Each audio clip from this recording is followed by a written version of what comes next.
Hey, what's up everybody? My name is Zelkenon, bringing you another Smite Super Builds. And today's episode is Vamana. This build works across any game mode, really. Conquest, 3v3, Arena, whatever. This build is universal. Let's go ahead and start with the items.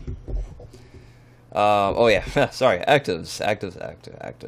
Definitely get a Feebling Curse.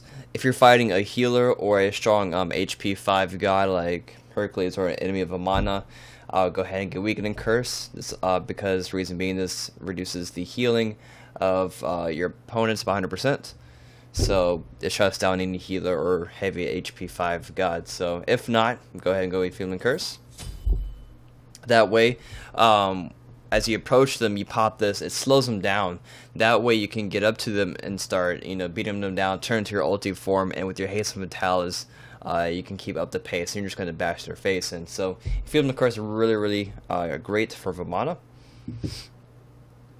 And the next active depends on if you're playing Conquest or if you're fighting somebody with hard CC and you need beads. So just keep that in mind. Second active is up to you, but for first active, I highly recommend a Feebling Curse or a Weakening Curse. Up to you. If you are doing the solo lane in Conquest, I'll go ahead and buy Hand of the Gods, and probably move that up to Fist of the Gods. Unless if nobody else has Hand of the Gods 3, then go ahead and get Hand of the Gods 3. This allows you to get your own mana buff fairly quickly when you're in the solo lane. So Hand of Gods is recommended, so let's go ahead and just buy that for whatever reason. Okay, so consumables, let's go and buy that for later experimentations. But now into the items for real this time. So we start off with Mystical Mark. In regular, if you're doing Arena or 3v3 or something, not Conquest, so go ahead and start with Boots. But if you are in Conquest solo lane and you know you're fighting an enemy physical god, go ahead and build Mystical Mark. This allows you for early HP and high physical protection. It is a little bit on the pricey side, but when you do finish it off, you're going to be in the lead by a lot.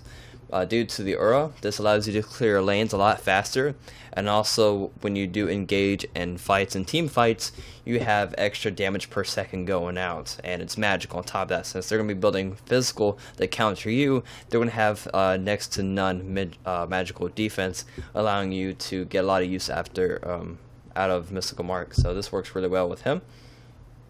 Next we have Warrior Tabby for the penetration and power, obvious reasons. Haste and Vitalis, you can get this 4th or whatever, or 4th or 5th, but I most likely will try to get it early, just for the early team fights and more presence when you have your ulti on. You get the most use out of it is what I'm trying to say. The reason why this is a necessity for Vamana is, yeah, attack speed and movement speed is awesome. It's amazing to have on Vamana, but more so the passive. Reason being, when a basic attack hits a target, the attacking movement speed debuff is removed from you for 1 second. Now, it's not 1 second, boom, it's gone forever. As long as you keep basic attacking, you're going to have no movement speed debuff while attacking. So basically, if they're trying to run away, as long as you're attacking them, you can keep up the pace. They're going nowhere.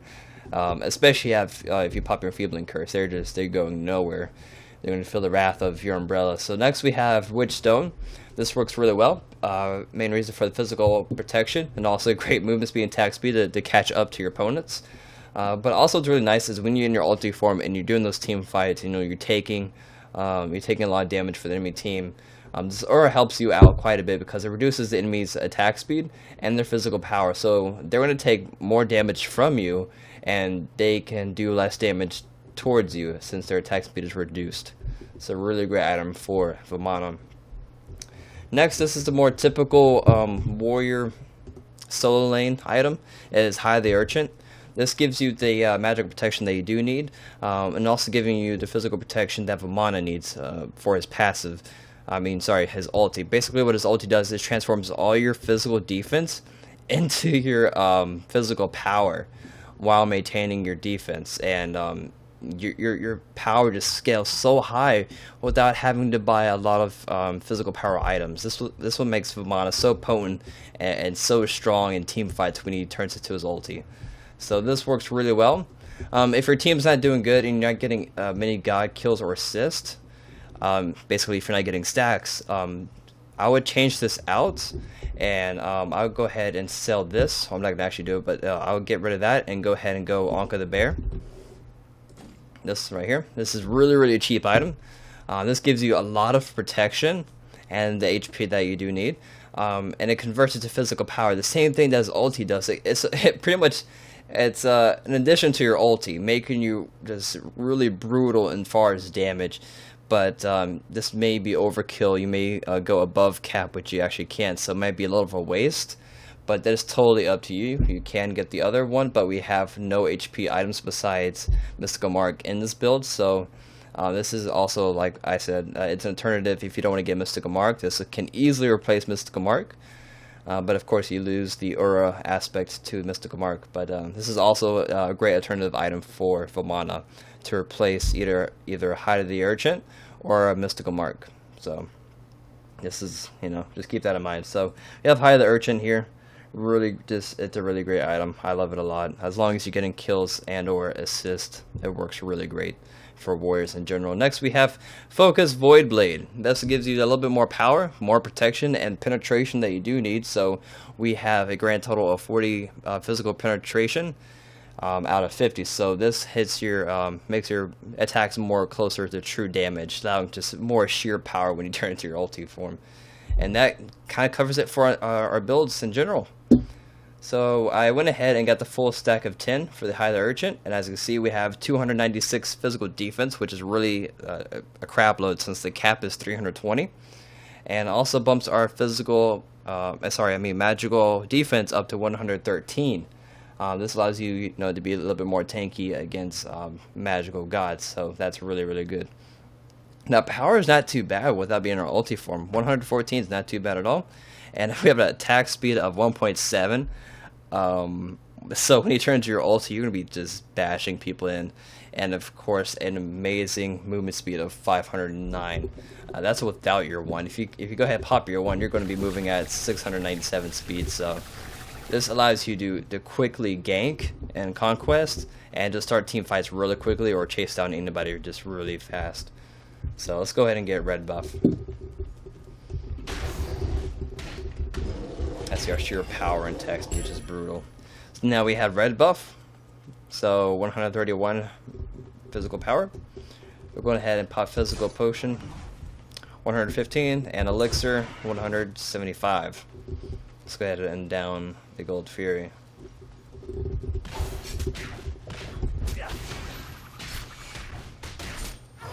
I see the damage output is really nice on them. Okay, so let's go ahead and let's beat down this guy over here.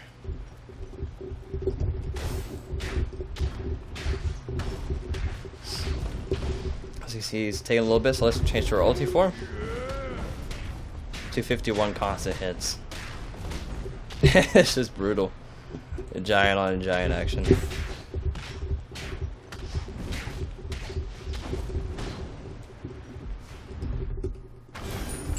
And we just finish him off with Hand of Gods. Let's go ahead and go back.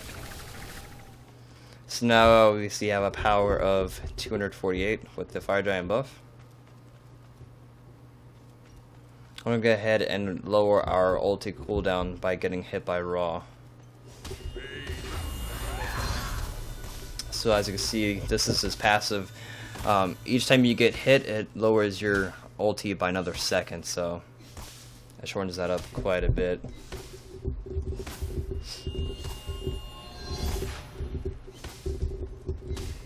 Hit me.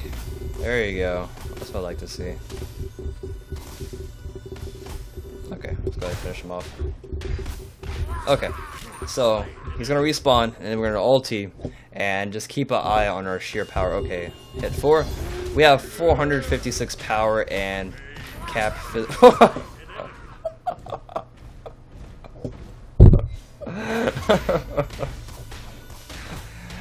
Oh my god, that was brutal. Brutal beatdown. So we reached a cap of 321 physical defense and a ridiculous amount of power and attack speed. Oh boy. So let's go ahead and get red buff. Oh. So that's that's pretty much it for Vamana.